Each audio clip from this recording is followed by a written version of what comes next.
이제 오늘 본문에 나와 있는 열왕기상 15장 1절에서 8절 말씀은 아비암에 대한 이야기입니다.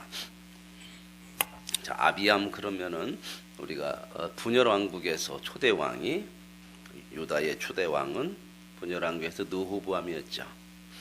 그러죠. 그리고 느호보암의 두 번째 이제 이어서 왕이 된 사람이 바로 오늘 나오는 아비암이라고 하는 사람입니다. 그러니까 분열 왕국에서 유다의 두 번째 왕이라고 보여지는데, 이 사람도 오늘 말씀에 보면은 아버지 느호보암을 따라서 악한 길을 갔던, 하나님의 뜻을 거역하고 악한 길을 갔던 그러한 왕으로서 오늘 평가가 되고 있습니다. 1절에 느밧의 아들 여로보암 왕 18째 해에, 그러니까 지금 유다의 느호보암의 아들이 아비암이 왕이 되었는데, 그 왕이 된 때를 이스라엘 북쪽 이스라엘 역사와 같이 겸해서 이렇게 기록하고 있다는 것은, 북쪽 이스라엘이 하나님 앞에 범죄함에도 불구하고 하나님의 백성으로서 지금 인정하고 있다고 하는 사실들을 보고 있죠. 그래서 그 나라도 하나님의 백성으로서 하나님께서 이렇게 지금 생각하고 있다. 그래서 여로보암이 18째에 아비암이 유다의 왕이 되었더라. 그러니까 이제 북쪽 이스라엘은 아직 왕이 바뀌었어요? 안 바뀌었어요? 안 바뀌었죠. 초대 왕인 여로보암이 계속 통치를 하는데, 그가 통치한 지 18년째 될 때에 이 남쪽 유다에서는 아비암이라고 하는 사람이 두 번째 왕이 됐더라. 그래서 예루살렘에서 3년을 다스린, 얼마 가지 못하죠, 이 사람은. 그런데 그의 어머니의 이름은 마아가요 아비살롬의 딸이더라. 참 이제 뒤에 가서 보시겠지만 3년 다스리는 기간에도 하나님 앞에 참 악을 행하고 부끄러움을 행했던, 하나님 앞에 불순종했던 그런 인생이죠. 짧은 인생인데도 그렇게 하나님을 거역하고 살았던 인생의 모습을 우리가 보게 됩니다. 언제나 우리가 하나님 앞에 서야 되는 것인데, 어떻게 살든 3년을 살든 30년을 살든 하나님의 뜻을 따라 사는 것이 인생의 복되고 성공적인 삶이 되어질 줄로 믿습니다. 근데 이제 아비암은 어머니가 이름이 나오죠. 어머니가 나오는데, 아버지는 뭐 당연히 나오게 되고, 아버지의 뒤를 이었으니까 아버지는 느호보암이고요. 근데 어머니의 이름이 이 역대 그 왕들 속에서 꼭 나오는 이유가 있어요. 이유가 뭐예요? 왜 그럴까요? 왕이 부인이 많어. 그러니까 배다른 형제들이 많단 말이죠. 그러니까 어머니를 얘기해 줘야 누구의 자식인지를 알 수가 있어요. 아버지의 자식은 똑같이 그냥 그 아버지의 뒤를 이어서 왕이 세습되니까 아는데, 그 어머니의 그 이름은, 어머니는 여럿이 될 수 있으니까 그 구별을 해서 말씀해 주는 거죠. 그래서 참 그 어머니 참 중요한 이름이죠. 그 어머니의 이름이 마아가요, 마아가. 근데 누구라고요? 마아가는 아비살롬의 딸이더라. 그런데 여기 아비살롬은요, 누구를 얘기하냐면 압살롬이에요. 압살롬. 압살롬이 누군지 아시죠? 압살롬은 누구요? 다윗의 아들이죠. 아들. 세 번째 아들이었잖아요. 다윗의 세 번째 아들 압살롬. 압살롬이 그 다윗의 배다른 형, 제일 큰 형이 암논이 그의 누이 동생 다말을 좋아해가지고 못쓸 짓을 하죠. 그리고 버리니까 이 압살롬이 속에 원한을 품고 나중에 그 형을 죽이고 반란을 일으켜서 아버지까지도 쫓아냈던 그러한 아주 비참한 다윗 왕가의 비운의 인물이라고 볼 수 있는 게 이 압살롬이었죠. 그 압살롬에게 딸이 있었는데, 그 딸이 누구냐면 자기 누이 동생 똑같이 이름이 다말이었어요. 다말이라고는 딸이 압살롬에게도 있었어요. 그러니까 압살롬의 동생이 다말이었었잖아요. 근데 이제 그 암논이 그렇게 못술짓을 했는데 이 압살롬에게도 딸이 다말이라고는 딸이 있었는데 이 다말이 우리엘이라고는 사람하고 결혼을 해서 난 딸이 바로 이 마아가예요. 마아가. 그래서 이제 여기서 압살롬의 딸이더라 이렇게 얘기를 하고 있는 거거든요. 이게 참 압살롬의 손녀가 될 수 있겠죠. 이렇게 보면은. 근데 참 압살롬의 집안도 참 그런 원한을 품고 있고 아버지를 반역했던 그런 모습들 속에서 우리가 참 많이 참 살펴봐야 돼요. 이게 부모님들의 그 모습들, 그 특별히 엄마들이 참 중요한 것 같아요. 아버지보다 엄마하고 참 많이 있잖아요. 그죠? 자식들이 엄마의 손에서 키워질 정도로. 요즘은 이제 뭐 그것도 너무 바빠가지고 엄마 아빠가 자식을 키우는 것이 아니라 누가 많이 키워요? 어린이집에서 다 키우죠. 그죠? 참 이런 현실인데 어릴 때부터 그냥 조금 젖대고 한두 살 조금 되면 그냥 그때부터 어린이집으로 다 가고. 그래서 이제 이러한 집안의 그 어머니의 아들이 아비암이었다는 거 이걸 우리가 한번 들여다 보시고요. 그리고 이제 3절에 아비암이 그의 아버지가 이미 행한 모든 죄를 행하고 아버지가 범죄했잖아요. 느호보암 하나님 앞에 바로 서지 못했는데 그 아들이 그냥 아버지 행한 거 이미 행한 거 뭐예요? 행한 걸 그대로 또 따라갔더라. 참 영향 참 많이 받아요. 그런 부분들. 이건 어쩔 수 없어요. 그렇죠. 물론 영향을 받는다 해서 다 아버지가 못 뛰면 다 못된 길로 가냐 그런 건 아닌데 그래도 참 많이 영향을 받는다고는 것은 어쩔 수 없는 삶의 모습이죠. 아버지가 행한 모든 죄를 행하고 그의 마음이 그의 조상 다윗의 마음과 같지 아니하여 그의 하나님 여호와 앞에 온전하지 못하였으니 하나님 그런 말씀 내가 온전하니 너희도 온전하라. 온전하라는 건 뭐예요? 완벽하게 살아라. 그렇게 살아갈 사람은 없어요. 하나님의 말씀을 붙들고 살아라. 여기서도 보면 다윗이라는 사람을 통해서 늘 비교를 해요. 왕들을 항상 다윗과 같이 아니했더라. 다윗이 완벽한 사람 아니었잖아요. 우리가 앞에서 보셨지만 다윗도 참 많이 하나님 앞에 부끄러운 일을 저질렀고 그런 모습들이 참 많아요. 이제 그런데 그 속에서 가장 그 다윗의 인생을 뒤바꿨던 그런 사건이 하나 있어요. 그 사건이 뭔 사건이에요? 밧세바 간음 사건이에요. 오늘 이제 뒷부분에도 나와요. 밧세바를 간음하고 나서 자기 부인으로 삼고 우리야 충신을 죽이기도 했잖아요. 그게 참 엄청난 범죄죠. 다윗은 어떻게 보면 여자에 대한 약점이 좀 많아요. 그래서 참 여자에 대한 그 어떤 분들은 그 표현을 여자 중독이다 다윗이 그런 표현을 쓰기도 하는데 이 집안이 특별히 이제 왕가의 집안도 되지만 자식들도 참 그런 모습들이 참 많고요. 그 아들 솔로몬은 더했죠. 여자로 인해서. 그래서 이제 이 다윗이 밧세바 간음을 통해서 참 그가 진정한 회개를 하게 되는데 전혀 자기가 죄라고 생각을 안 했잖아요. 다윗이. 그렇게 하고 나서도 전혀 죄라고 생각을 안 했던 게 나단이라고 하는 선지자가 와서 비유를 얘기하죠. 어떤 사람 부자가 양이 많이 있는데 손님이 오니까 옆집 가난한 사람이 한 마리 양을 자식처럼 키우는데 그 양을 뺏어다가 손님을 대접했더라. 이 이야기를 듣고 다윗은 전혀 자기 이야기라고 생각 안 해요. 그게 죄라고 생각을 안 하는 거예요. 당연히 뭐 왕이 그럴 수 있는 것이고 자기가 의롭고 다윗은 참 나타날 때 스타처럼 나타날 것 같아요. 혜성같이 골리앗을 무너뜨리면서 그렇기 때문에 그의 삶 속에 참 자기 의가 참 상당히 있었던 사람이에요. 그랬는데 이제 그 이야기를 듣고 그 나쁜 놈 당장 죽여야 된다 이렇게 얘기하니까 나단이 당신이 그 사람이다 거기서 이제 충격을 받죠. 거기서 이제 진짜 깨달음을 알아요. 내 모습이 이런 모습이었구나.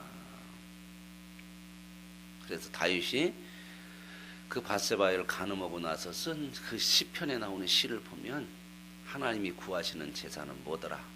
상한 심령이더라. 나는 지금까지 내가 의로운 것이고 내가 능력이 대단하다 한 줄 알았더니 하나님이 우리에게 원하시는 건 상한 심령. 뭐예요?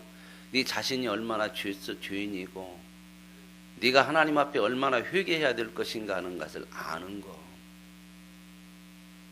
그래서 다윗은 거기서 진짜 자기의 모습을 봐요. 그래서 고백하는 게 나는 죄인인데 언제부터 죄인이더라? 엄마 뱃속 때부터 쇳덩어리였더라. 예, 인간의 본질을 보는 거예요. 인간의 본질을. 인간은 죄인이라는 거. 그래서 그가 그 죄성을 보고 나서 비로소 인간이 무엇이냐를 알고 하나님 앞에 진실한 회개를 해요. 이런 고백을 한 사람이 신약 성경에도 있잖아요. 누구죠? 바울의 바울. 나는 죄인 중에 괴수다. 이 진정한 자기의 죄성을 보고 인간이 무언가를 알고 늘 하나님 앞에 죄인됨을 회개하고 상한 심령으로 하나님 앞에 살아갔던 그 인생들이 성경에는 아름다운 참 복된 인생이 되었다고 하는 것들을 우리가 볼 수가 있겠죠. 우리가 연약하기 때문에 죄를 안 질 수 없지만 죄를 짓는 것보다도 더 무서운 것은 그 죄를 통해서 회개하는 것. 회개하지 않으면요, 이거 진짜 더 무서운 거거든요. 이 시대는 죄가 많아서 망하는 것이 아니고 회개하지 못하기 때문에 망하는 거예요. 우리가 하나님의 백성 된 것이 축복이 뭐냐면 죄를 짓고 회개할 수 있다고 하는 거예요. 근데 세상은 하나님 앞에 회개하는 것이 없어요. 그래서 여기 보면은 다윗과 같지 아니했는데 뭐 했느냐? 하나님 앞에 온전하지 못했다. 온전하지 못했다는 건 하나님 말씀대로 뜻대로 살지 못했다.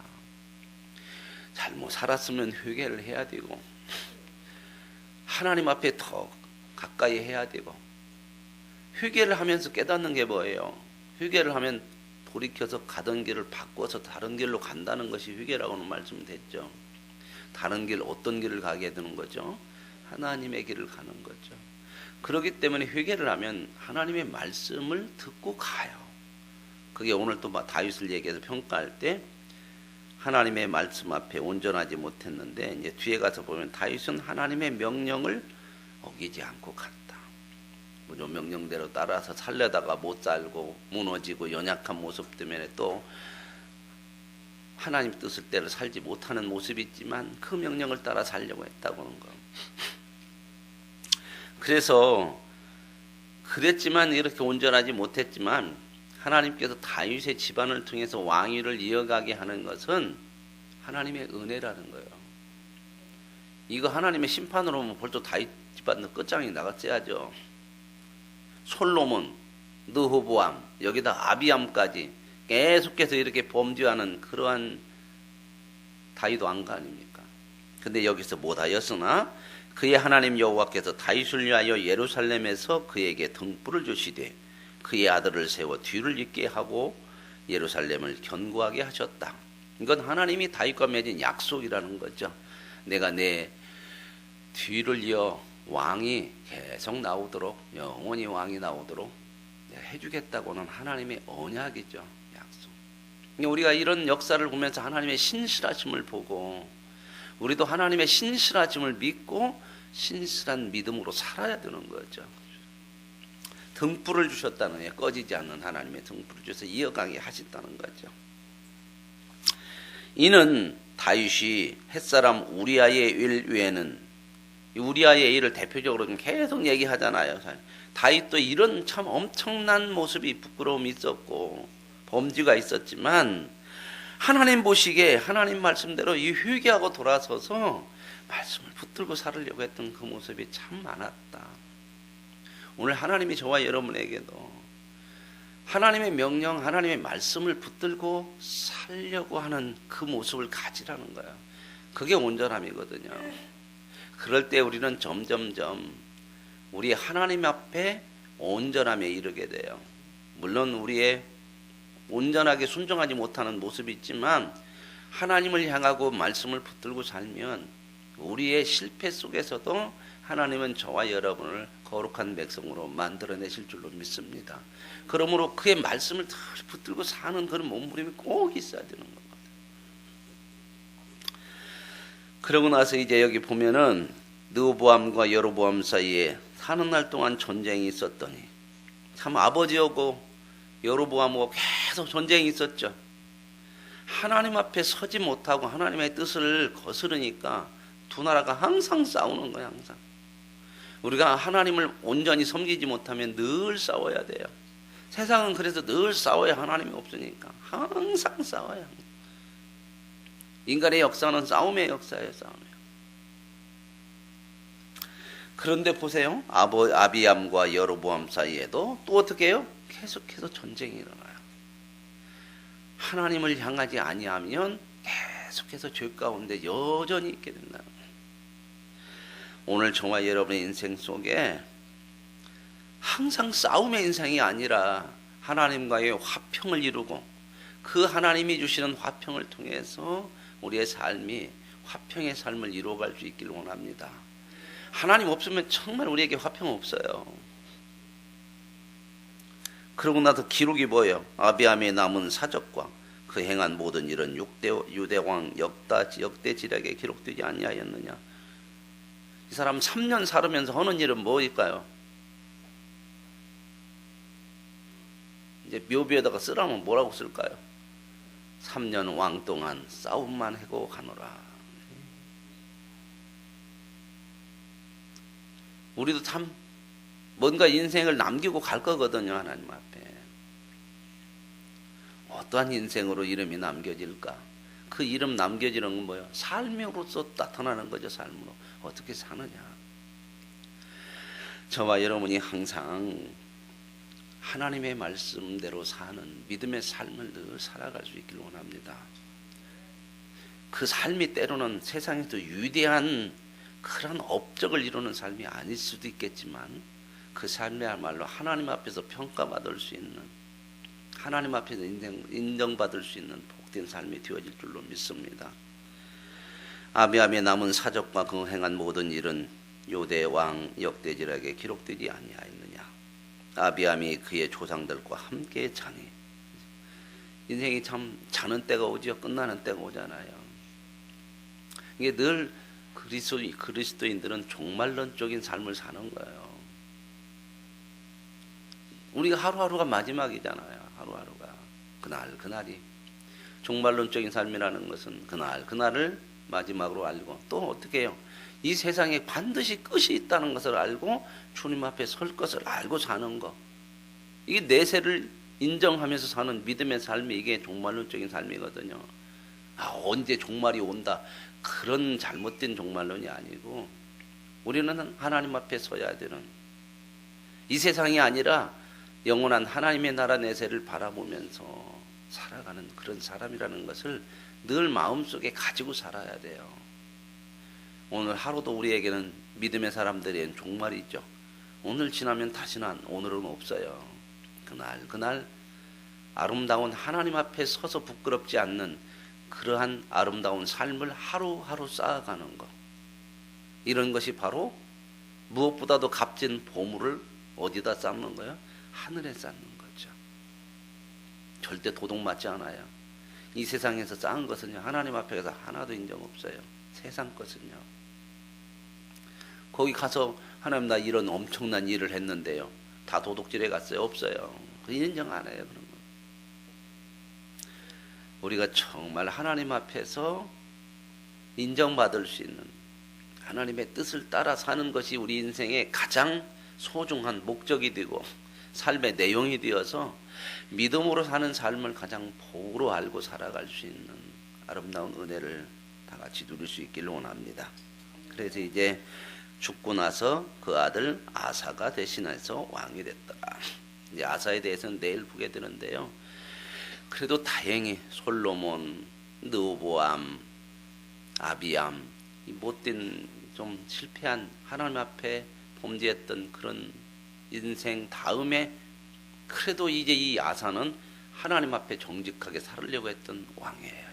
내일 보면 그래도 이 왕이 또 나오게 되는 것도 감사하고,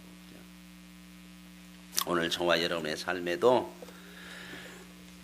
3년을 살든 30년을 살든이 중요한 게 아니고 그날 하나님이 허락하신 복된 날, 그렇다면 얼마나 아름답고 복된 날이에요 우리 인생에.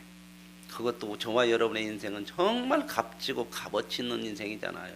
영혼을 바라보고 영원한 가치를 알고 하나님이 우리에게 주신 최고의 인생을 살아갈 수 있도록 하루하루가 펼쳐지는 그 믿음의 삶이라는 거 마음속에 품으시고, 믿음 안에서 오늘 다윗처럼 우리에게도 부족함이 있지만 하나님의 명령을 늘 따라 살았더라 하는 하나님의 말씀에 인정됨에 충성된 그러한 저와 여러분이 되어질 수 있기를 원합니다. 하나님 아버지 감사합니다.